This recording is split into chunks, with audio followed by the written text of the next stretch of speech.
So this piece is called The Poor Officer's Widow, and it can be found in Vienna, Austria at the Belvedere Palace.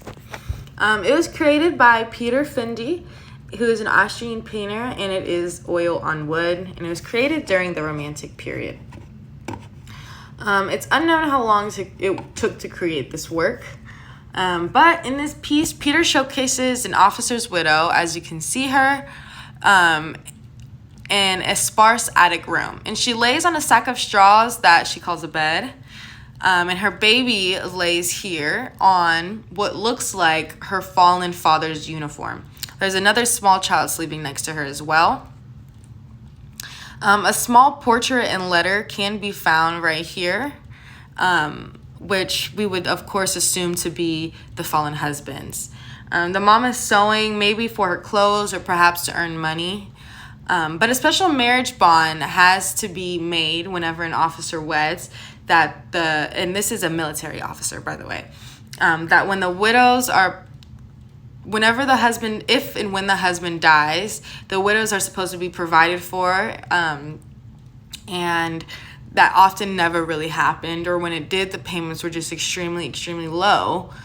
So military widows often faced poverty as a result. In this piece, Findi portrays this harsh truth, which I think is a really, really awesome, just not awesome, but a really cool thing to do. So Findi paints oil and watercolors, as well as works with printing, etching, and lithography, as well as wood carving. He became more popular. As he became more popular, he started almost exclusively painting as a court painter for both nobles and commissioners.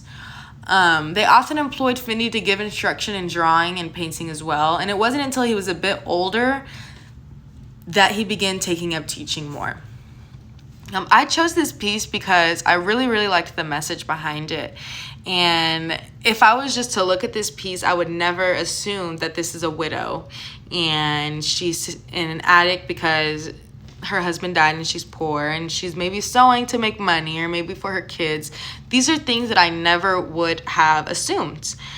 So whenever I got to study and dig deeper into this piece, I was very surprised and very intrigued as well. So I'm very glad I chose this piece and got to learn a little bit more about it.